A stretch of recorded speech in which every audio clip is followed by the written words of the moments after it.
Erev Tov, good evening, everybody. We're all sitting in chairs and sitting comfortably, as one would say, but I think a lot of us are sitting on shpilkas for obvious reasons. So let's hope, as I said this morning in my shir, that I just got an email from a shul in Yerushalayim, and the Rav there said that we should add our tefillot to the negotiating power which is going on at the moment, that these things really should hopefully turn out for the best, and whoever is still to come home, they should come home very quickly, and the enemy should be vanquished. Let's pray for that very, very soon.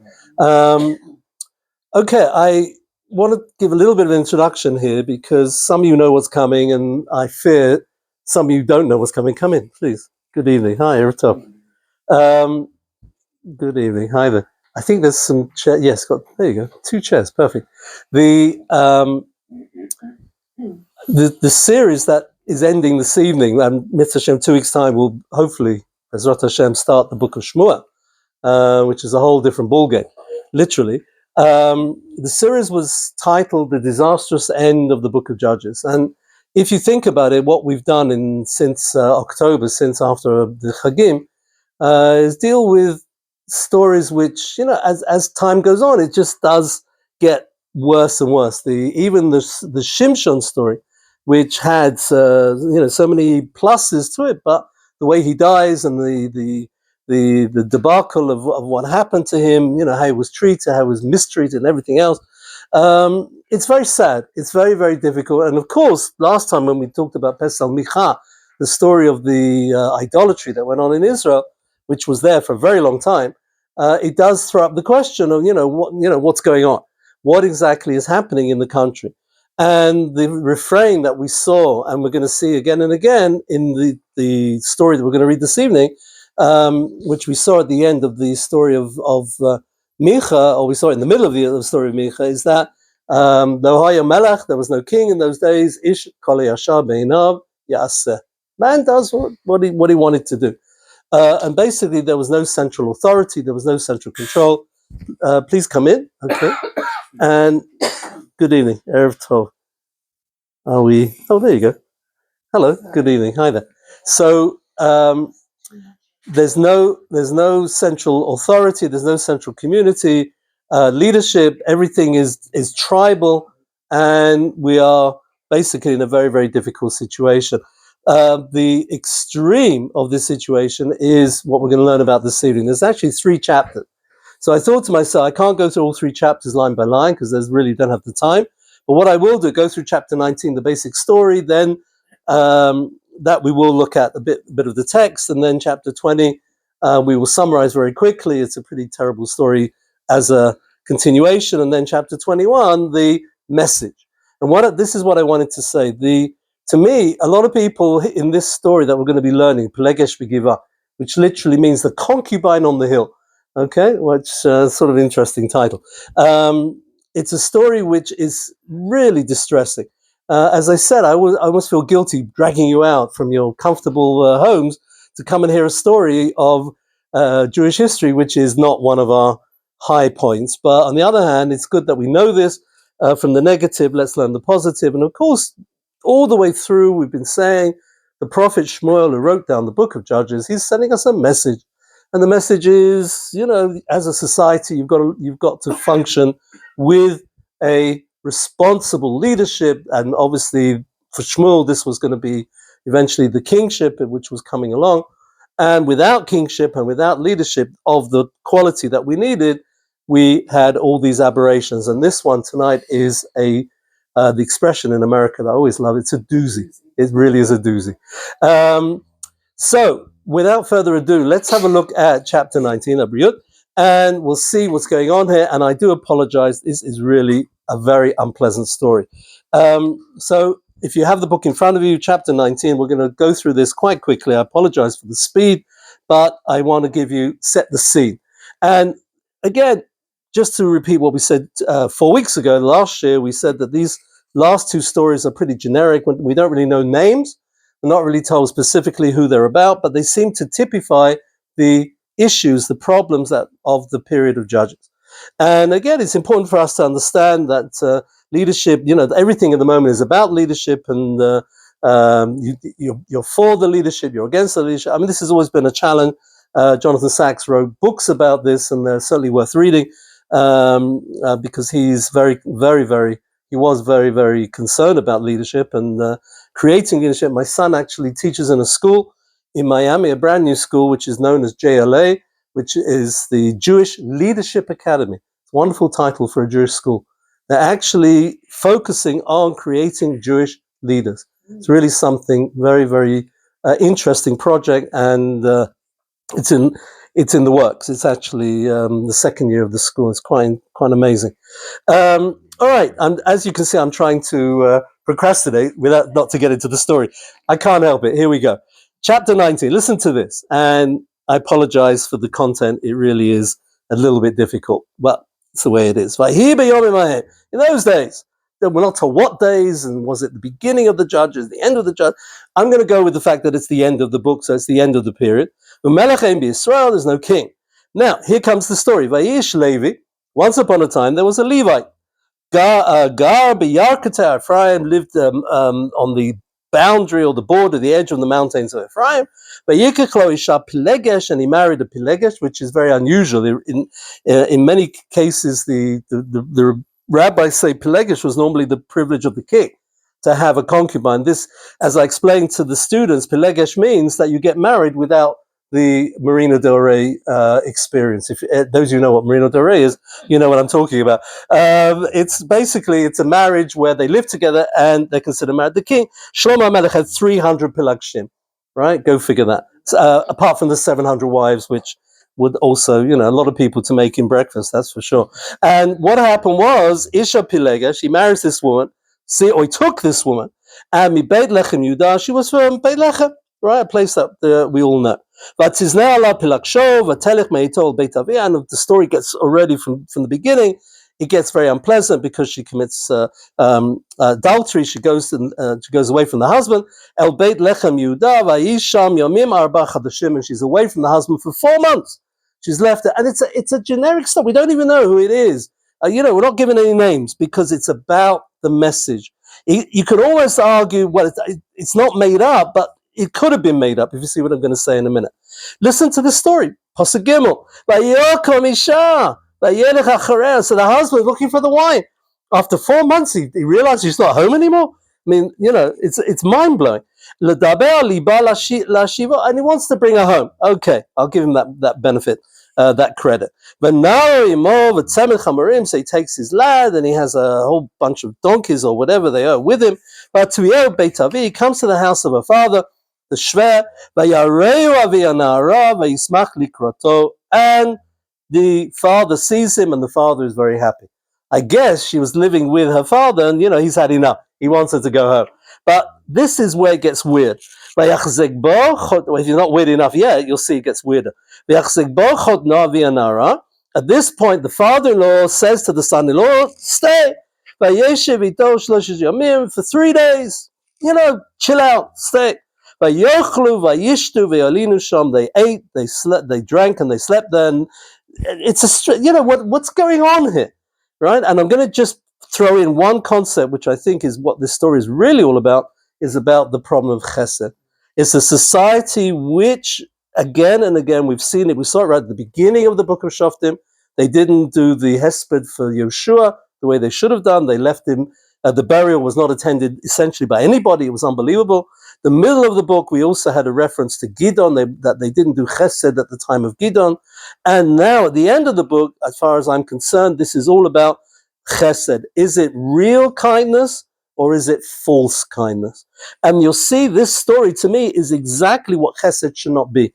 Because what they're basically doing for 4 or 5 days, the father-in-law and the son-in-law, is that they're going on a binge. They're literally sort of drinking themselves into oblivion. It's unbelievable. And the father-in-law is saying to the son-in-law, stay another day, and we can have another beer, and we'll have another l'chaim and another l'chaim. It's crazy. And again, you think that the father-in-law here is doing the son-in-law a favor. No, this is false kindness. It's not the real deal. And I'll show you what I mean. Verse 5. The 4th day, the son-in-law wants to leave. Enough, I need to go home. I've just gone to the bakery, in Modi'in, there's 400 bakeries there, so he went to the nice bakery, not quite 400, and then you can go. I bought this fantastic cake, stay, there's a challah here, and the whole works, another day. So this again looks like chesed, but it really isn't. I don't believe this is nothing more than self-indulgence. Because the father, for reasons which are not really made clear, he's holding back, unclear what's going on, except to say that this doesn't seem to be a real kindness, it's a sham. And I think that's part of the story, part of the message. And you'll see what I mean in a minute. They drank again. Stay a bit longer. It'll be good. He wants him to stay. He wanted the woman to go home. He was happy to see the son-in-law, presumably to make sure that his daughter is taken care of and goes back. And now the son-in-law is here and he is having a blast. Pasuk Zayin. No, the man wants to leave already, the Levi. And the father says, stay. And he stayed. Again, this is so strange. It's not a normal circumstance. Where the great art of being a good guest is to know, number one, to come on time, and number two, to know when to leave. Right? And I think we all appreciate that. It's already the fifth day, and it's continuing. Leave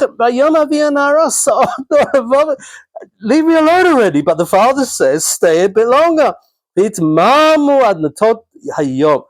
At least let's wait till tomorrow. And then they're sitting down eating. So it looks all fine, but it's very false. This is not the real deal. Pasuk Tet. And you'll see the Mefarshim here try to say, well, they were trying to appease and trying to do this. I see this as an example of chesed, which is not chesed. Right? It's chesed, which is in fact indulgence. And that's a problem. And I think this is essentially what the message of the whole story is. What happens in a society where chesed is not practiced the way it should? I've said this over and over again in the shiurim, that we're living in a country here with all of the challenges and all the difficulties, but the concept of chesed here is above and beyond. It truly is amazing. Be it the barbecues that are going on, or be it the stuff from the war, and before all the time there is just constant opportunities and constant chesed activities, which it's what being Jewish is all about. It's one of the essential ingredients of who we are. But it's not happening here. And Tet, and finally, after 5 days of eating and drinking, it's getting dark. Stay another day. Gosh. Stay a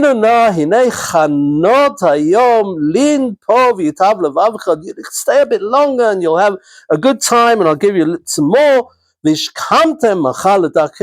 Tomorrow you'll get up early and you'll leave.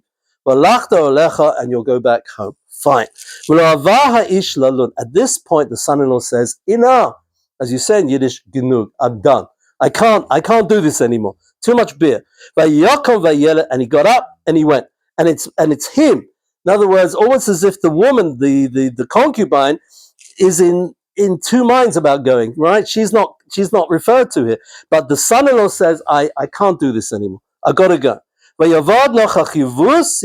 he went in the direction of Yevus. Yevus is interesting because it's another name for what we now recognize as the whole city of Jerusalem, the old city. But there was a section, this again is a whole discussion over here, which I don't want to go into, but there's a section that wasn't conquered till David HaMelech. And that was known as Yevus, a sort of subsection of the old city. And this is where they went, and it wasn't yet under Jewish control. And the Imod Semet Chamorim Chavushim, he had these donkeys with him, Pilak Shoimo, and a sort of afterthought, and he had the concubine with him as well. They arrive at this town, which is not Jewish, this part of Jerusalem, which is not whatever quarter it was. Heim im Yevus vayom red ma'od. All of a sudden, the day ends. Vayom hana el Adonam l'chana v'nasur eli Yevusi azov. But we got to stay somewhere, so we'll find a hotel. There's always somewhere to stay in Yerushalayim, or even in this non-Jewish section. And again, what does the husband say? He's a holy Jew. He says, "Oh, we can't be with the goyim, we can't be with the non-Jews." Asher lo b'bnei Yisrael. He makes it into such an amazing cardinal principle of his life. We're going to go to the Givah, the hill of Benjamin, which is another section nearby, which is Jewish. And the contrast, the author of the story here, Shmuel, is giving us a terrible insight into the society at that time. Because look what happened. Let's go. We'll go to one of the places over there on the Givah, on the hill. Not sure exactly where this place would be today, but I imagine people can work it out. And we'll stay over there, and there'll be someone to give us a place to stay. My favorite shul in Yerushalayim is called Beit Knesset Zorei Chama v'Hachnasat Orchim. That's the name of the shul, and it's opposite the shuk. You stand at the entrance of the shuk Machne Yehuda, turn your back to the smells and everything that's going on behind you, and you look across Chov Yafo, mind the light rail and all that, and you look up, you'll see there's a sundial over there, right? Some people have never seen it. It's really interesting. We don't sort of look into the higher level. And above the sundial, above the sundial, there's the name of the shul, and that essentially was the first shul that people came into Jerusalem, the first place they got to. Shari Tzedek was on the left. That started way back, 100 years ago, and then on the right you had this Beit Knesset, which was they had beds there. They literally had a place where people could go if they arrived, wherever they were coming from, traveling through Jerusalem. This is going back 100 years again. The shul looks that old. I mean, they did Shipputzim, but it does look very old. And that was the Jewish tradition, right? You would always have somewhere to stay. So, of course, they're going to this Jewish town, and they have to assume that someone will invite them to stay. So they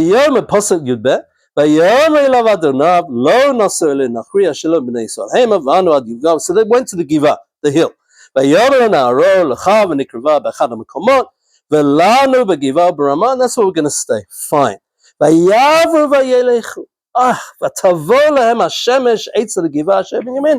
getting to the hill, and you know the sunset here is very quick. You've got like 10 minutes before it gets dark, from the sunset to this really almost pitch black out there. No street lights. You can imagine they need to find somewhere pretty quick. And the sun is going down. Tedva. And they come to this place. They're sitting on that, there's nice benches even in those days, somewhere to sit. And here comes the red flag.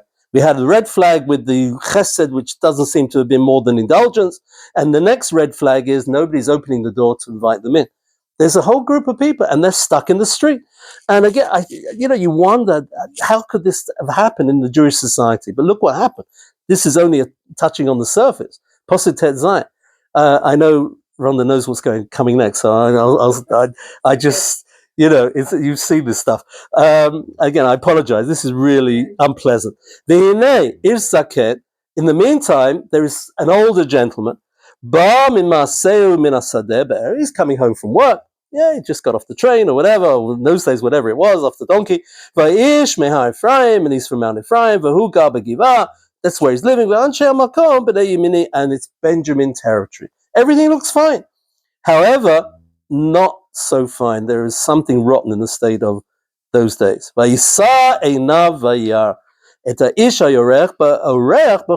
the old man sees the Levi with the Pelegish, and they're sitting in the street. They're not being invited in. Where are you from? This is what we expect people to do. They invite people in, and they say, "Who are you? Where are you from?" Okay, that's good. Yeah, Jewish geography. But look what happened. It's frightening. Yudchet. We're traveling from Beit Lechem, not that far away if you think about it, but it's a trip. Ad Yakutei Ephraim, we're going back to Mount Ephraim. Mishama Noch, that's where I'm from. And it doesn't add the phrase, do you know so and so and so and so, which would have been the continuation of the conversation. Ve'ilech Beit Lechem Yudah, I'll go on to Bethlehem. But Beit Hashem ani oleh. The Ein Ishma Sefer Tiabait. In the end of the day, I will go to the Mishkan. Remember, it's not the temple yet; it's in Shiloh. all in that direction. And in the meantime, I'm waiting here. Nobody's opening the doors. We're not being taken in. And Yutet, unbelievable story. And very generic, no names, with just, it's a Levi and it's a Pelegesh and it's an old man, because it's a message. We've got all of this stuff for our animals. I know you don't have to feed us. We're bringing our own food. Yeah, bring BYOB. Yeah, they literally brought their own bottles, literally. And lechem v'yayin yeshli lamatecha. I've got wine and I've got bread. V'lanar. For me, for the lad, im avodecha, ein machzor kol davar. We just need a bed for the night. Everything should be fine. He said, fine, it's good. And again, he wants to do chesed, this old man. He wants to show kindness. But don't stay in the street. And again, red flag number 3. And we're not told why, but we find out very quickly. Pasuk Kaf Aleph, and there's overtones of a story that we all know from the story from the book of Genesis, Bereshit, the story of Sodom. Listen to what happens now. It's scary. Kaf Aleph. Vayivielu beito, came into the house, and he brought the for the donkeys to feed the animals. Again, chesed, kindness, the way it should be. Achnosas orchim. Hema mativim et libam. Here comes the bombshell. They're all sitting around having a very nice meal, as it were. V'hinei anshei ha'er, anshei b'nei Biliah. All of a sudden, it's a whole group of ruffians. Benjamin, tribe of Binyamin. And they come to the house, nasabu et habayit, they surround the house, mitdapkim ala delet, and they're banging down the doors. Vayomer el ish bal habayit hazaken lemon. They're saying to the old man, Hotzei et ha'ish asher ba el beitcha v'neidaenu. We want to molest the people that you've just taken into the house. It's so mind-blowing, it's beyond belief. And of course, this is exactly a copy of the story of Sodom, right? When Lot takes in the angels and they're knocking down the doors over there, and he says he wants to offer his daughters, etc. In the meantime, Lot is pulled back into the house, and we know the story, what happened, fire and brimstone.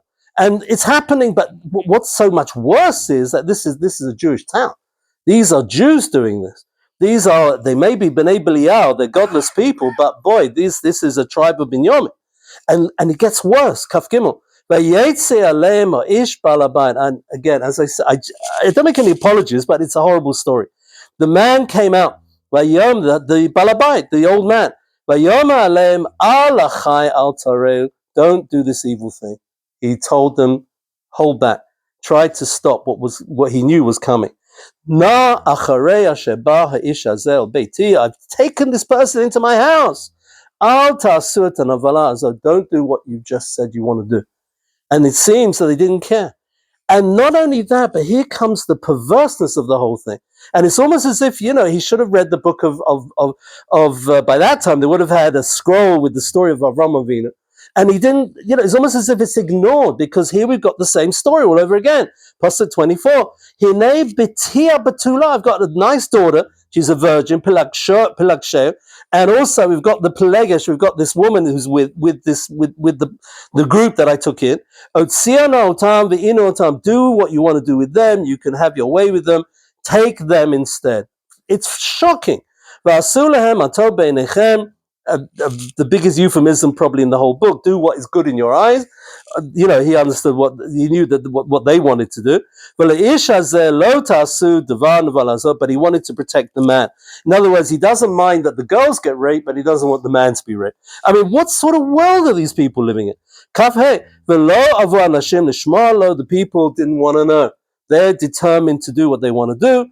And in the meantime, the guy took the Pelegesh, this poor woman, the concubine, and he threw her out into the street.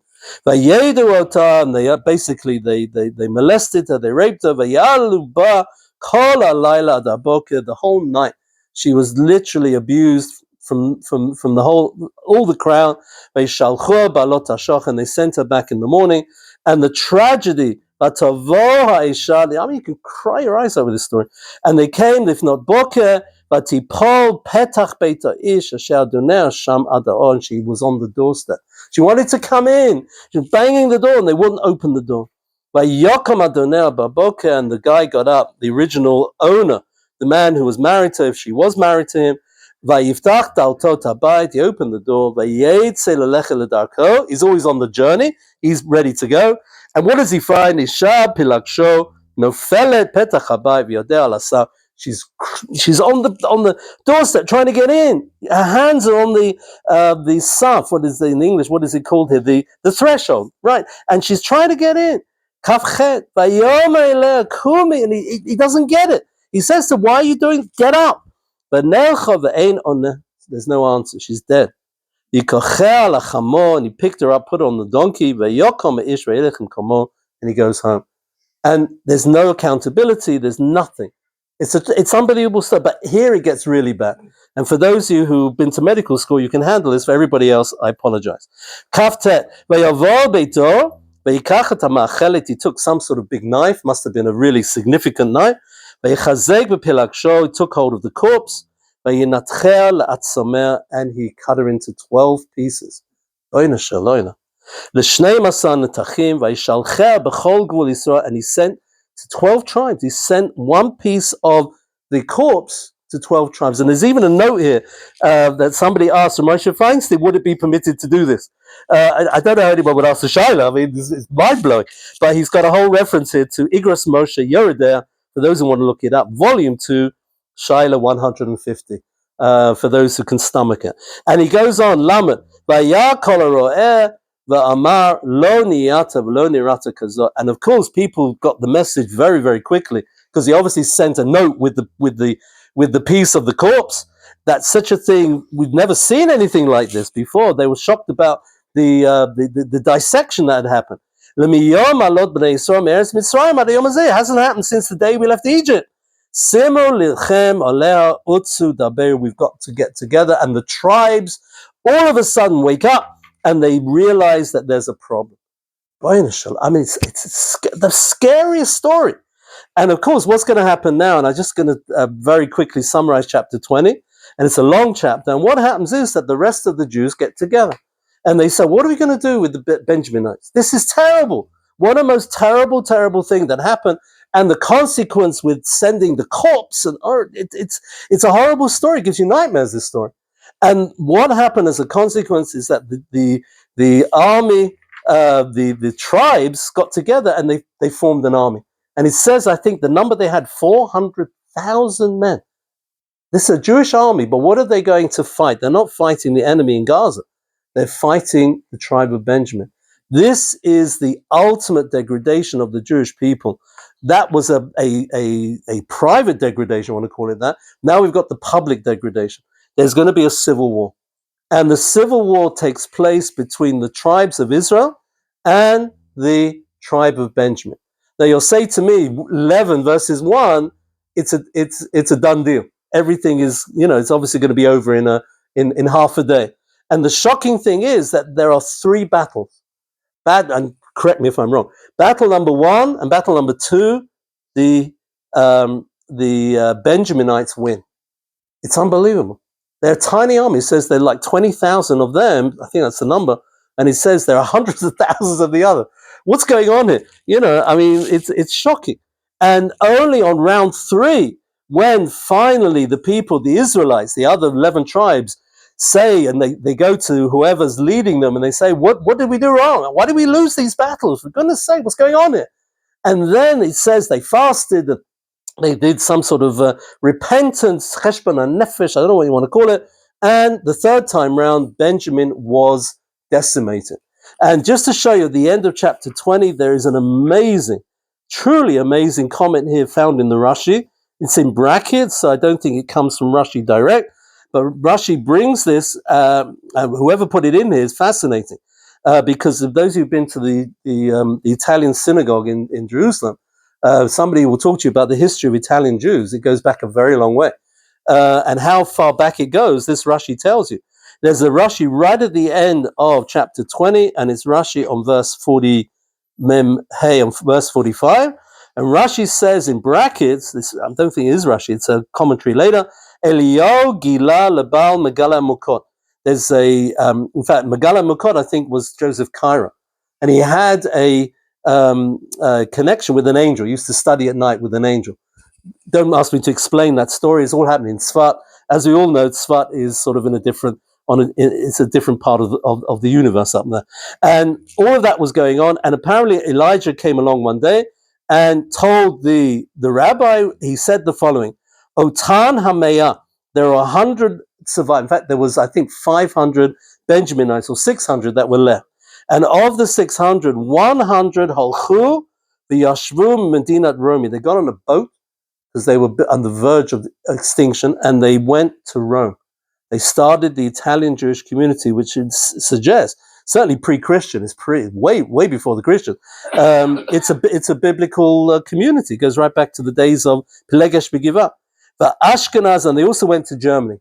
So I'm glad to say the Yekkers come from a long line of good traditional Jews. V'alkein nikra Eliyahu mitoshrei Gilad,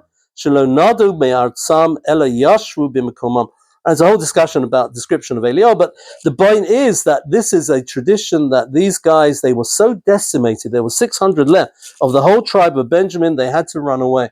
And 100 of them got on a boat right across, they did the cruise across the Mediterranean, and they ended up in Italy. Go figure that.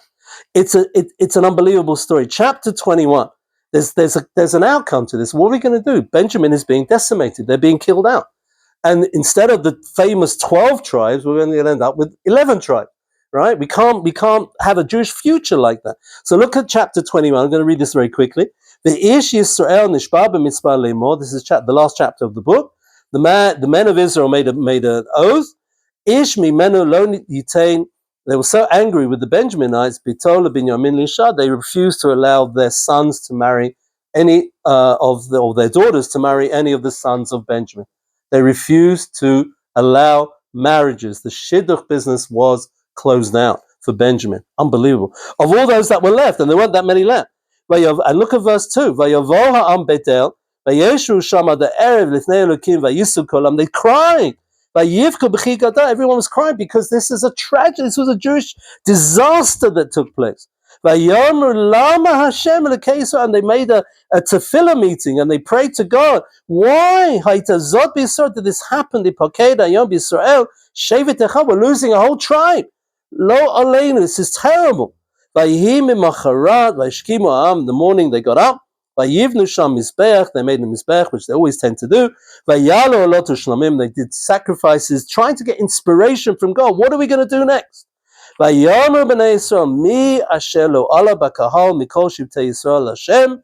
they looked for people who had not joined in this particular prayer meeting. And they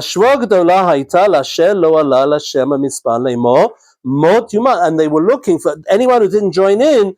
Those were the guys that they wanted to exclude. This became not only an anti-Benjamin situation, but anybody else who did not conform to this group controlling the future of the Jewish people, they were to be excluded. And it's scary. At this point, they felt terrible. They started reconsidering what are they going to do about Benjamin. And they're toying with the problem. They've got a Knesset committee going on here. What are we going to do with Benjamin? How are we going to, what's the future? Pasuk Zayin lahem lanotarim nashim. We made an oath that none of our women are going to marry these guys, or rather, none of our men are going to marry their women. And how are they going to continue? They're going to die out completely. So finally, someone spoke up. No names. The whole story is anonymous. But somebody spoke up. Asher lo alal Hashem mitzpah. And he wasn't part of the group that was meant to go to this original gathering. And he said there's a group from Yavesh Gilad. Yavesh Gilad was on the other side of the Jordan, the 2.5 tribes. And he said there was a group there that didn't come. And that from that group, hopefully there's going to be availability of women to marry, availability of men, or women as well, essentially, to marry who's left from the tribe of Benjamin. And look what happened. Vayipoked ha'am v'hinei ein sham ish miyoshvei Yavesh Gilad. They looked around and they saw the men of Yavesh Gilad did not turn up. They didn't come to this meeting. So what did they do? Vayishchu sham ha'ida 12,000 ish mibnei Achayil. This is how it was. There's no finesse in any of it. They decided that they're going to go to this place, Yavesh Gilad, 12,000 soldiers. This is pretty intense. They're going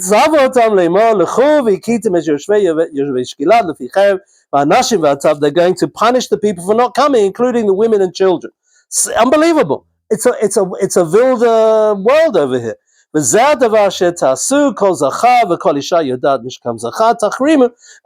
have to punish everybody and destroy the whole crowd.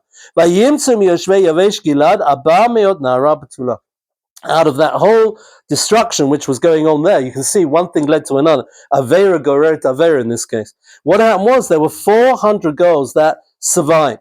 Asher lo yada ish lemishkav zacha, and they were virgins. They hadn't yet were married.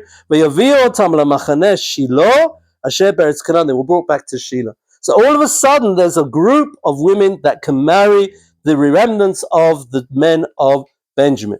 וישלחו כל העדה פסוק י"ג וידברו על בני בנימין שבסלע רימון ויקראו להם שלום. They made a peace overture to the tribe of Benjamin. ויושע בנימין בעת ההיא וייתנו להם אנשים אשר היו מבני יבש. Remember, there were 600 and there's only 400 women. So do the math, they're missing 200 girls, right? And they need to find wives for at least for those 600 men that are left. Out of the whole tribe of Benjamin, we're talking about thousands that were killed. It's the most frightening story. And this is what happened. And they all of a sudden they started realizing if we carry on being so anti-Benjamin, they're going to disappear. What about the other 200? We've got wives for 400 men, but we've got another 200 men to deal with. This is assuming the 100 did not get on a boat as yet, or maybe before they disappeared off to Italy. There's no more women in the tribe of Benjamin to marry. And they begin to realize they don't do something, they're going to lose the whole tribe. Jewish survival, it's unreal. And of course, what we're going to see here is an example of real chesed. Because the chesed that they decided is that they can't enforce this ban on Benjamin anymore. Let me just go to Pasuk Yutet, the famous story that the girls came out dancing in the orchards, right? This famous thing of Tu B'Av, which is become sort of a tradition. I don't know, even in Israel today, the Yom HaShiduchim, or whatever they call it here. And the women that came out, the men who had not found wives were told to hide in the bushes, and these girls came and they were dancing in the open field over there, and each guy, Misha Matzachem Beinav, the one that found favor in his eyes, that's the one that they took to marry. Interesting concept. We'll put all the Shadchanim out of business, but there you go. And it goes on. Look, Pasuk Chav, Vayitzavad b'nei Binyamin leimor lechu v'aravta b'kramim. Wait in the kramim, in the kerem, in the orchard, and then you'll see the girl that you like, etc. I just want to get to the end of this because you can read this yourself. Pasuk Kaf Gimel Vayasu came b'nei Binyamin. They did it. Vayisu nashil misparam min ha'mecholot asher gazalu. Even though these women had the status that they had been stolen away, as it were, because of what happened with that whole thing of not going to the gathering. But the reality was they found husbands in the tribe of Benjamin. Vayelchu v'yashuva nachlatam. The tribe was saved. And in the end, the refrain, the last verse, by Yomim Oheim, Shmuel HaNavi, I believe, is crying his eyes out when he's writing it. It must have grieved, it must have given him so much pain to have to, we talk about washing your dirty laundry in public, right? And you can't get dirtier laundry than this. It's terrible. It really is terrible. And the final refrain, by Yomim Oheim, a Melech B'Yisrael, no king, everyone did what they thought was correct in their eyes, not necessarily in the eyes of God, and that's the final comment. My take on this is that in the end, the people sort of capitulate, if that's the word to use, and an act of kindness was shown towards Benjamin, And the bottom line of it is that the story of Pilegesh Begivah revolves around this whole issue of society not functioning the way it should. Jewish society, by definition, Kol Yisrael Arivim Zeh B'Zeh. We're all responsible for each other. And if we don't look out for each other and we don't help each other and we don't do what we're supposed to do, we're in big, big trouble. I just want to mention to you, there's an interesting machloket rishonim, right? The rabbis really, when they read this story, they were very, very perplexed. And for instance, you've got the Ramban, Nachmanides. Those of you who have the red book, it's in the back, it's in the English translation. He writes about this in the story of Sodom. And his question is a very simple question. How is this different from the story of Sodom? Did the Jews go so far down the pole, the slippery slope you want to call it, that they became like men of Sodom? Is it really true that that's what happened? Our society became so corrupt that we can't now distinguish between the men of Sodom in the story of the angels and the people of Benjamin. And the Ramban, and I don't want to sort of dwell on this, but you can read this for yourself because it's so interesting. The Ramban tries to make distinction. And I just, those who have taught, particularly when you teach in college, you can't put anything past the students. You try and get away with it, they'll eat you up. And I try to sort of defend this Ramban because he makes distinction. First thing he says, which really I found frightening, is that he says because she was a concubine, she didn't have the status of a married woman. And therefore, she's not the status, I know you know, it's scary. And because she's not a married woman, so when he threw her out of the house and she was abused, they didn't really do anything so bad. I mean, he tries to placate it. I understand the Ramban is trying to find merits for the Jewish people, but it's very difficult. He also says maybe the difference between Sodom is that Sodom tried to legalize this sort of behavior, whereas in the Pilegesh Begivah, it wasn't legal, it was a local aberration.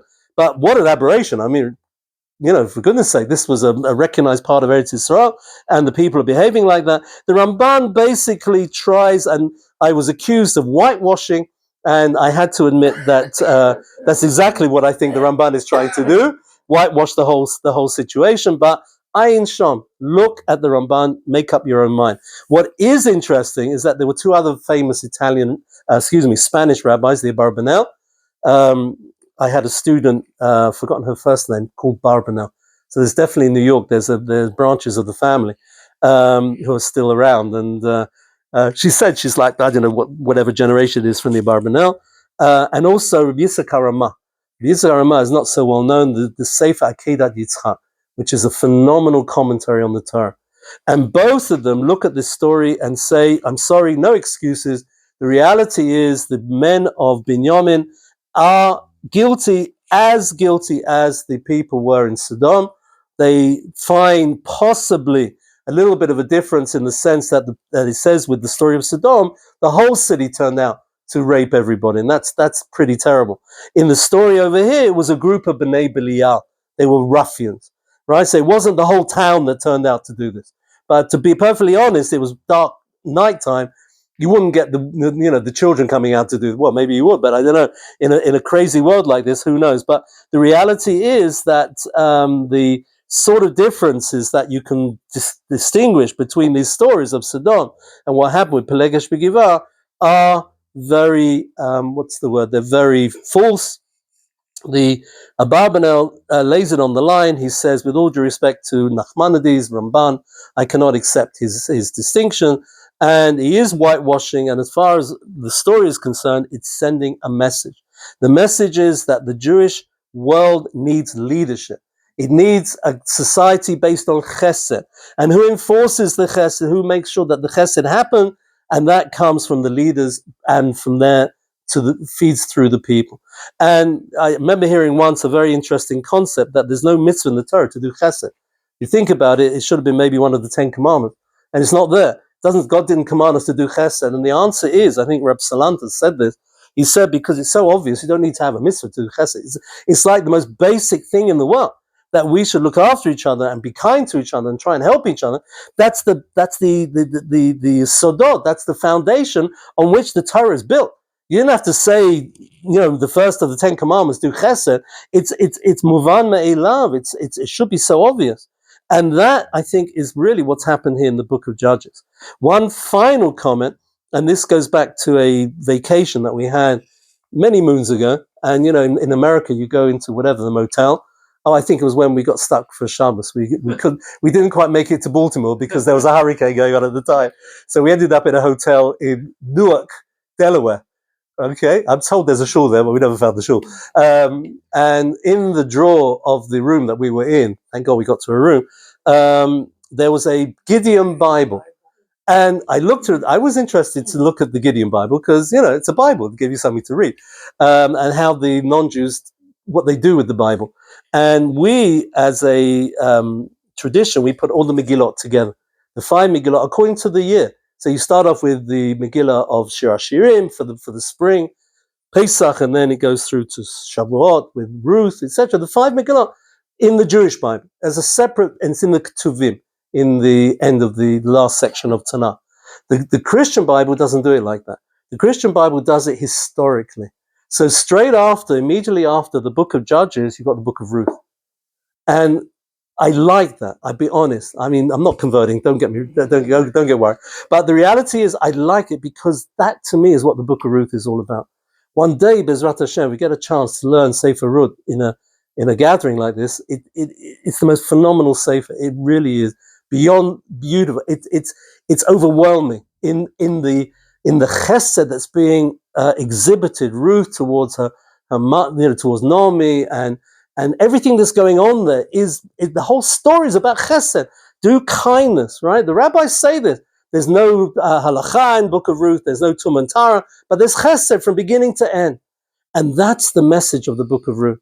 Book of Ruth is the antidote. We always talk about the refuah before the makkah, right? That's why they say the famous thing about the Mishnayot, that the divorce laws are before the marriage laws, which is an old yeshivish joke, which I don't really want to repeat. But the reality is that the refuah of the period of Judges is the Book of Ruth, because Ruth, who came from such a significant non-Jewish world where Chesed was not part of their world, right? There's clear Moab was clearly not into Chesed, and here she comes, and she's going to teach everybody in the Jewish world what it means to do Chesed, initially within the family, ultimately within the Jewish people. And from that comes David HaMelech, from that comes Mashiach. And I think that's the message to me of the whole story. I'm exhausted that I managed to do this in 45 minutes. I'm pleased that you're impressed, because that's what I wanted to do. As long as I impressed you, I'm happy. Because it's not easy, and I didn't want to dwell on this. I wanted that tonight was going to be a siyum. We're finishing the book of Shoftim. I'm very glad that more people are sort of enjoying this, because it really is special. A lot of these shurim are online, so if you didn't catch them the first time, go on YouTube, and there's a lot of this stuff is there. I want to thank everybody for their participation. And Mitzvah Hashem, in 2 weeks' time, all being well, the kickoff will happen, and we'll probably be a bit of an introduction, and we're jumping into the book of Shmuel. Remember, the author of the book of Judges, the book of was Shmuel HaNavi, according to tradition, and the book of Shmuel, strangely enough, the tradition is he wrote part of it. He didn't write the whole thing, right? So the whole book of Judges, he did. His name's not there, but he's the overseer of the whole thing. When you get to the book of Shmuel, we'll see the world changes, and Shmuel is a unbelievable bridge between the chaos of the book of Judges and what was meant to be, and really, for the beginning, certainly became the world of King David, King Solomon, and beyond. Thank you, everybody. Thank you for listening. I appreciate that. Any comments? Any questions? Was I fair?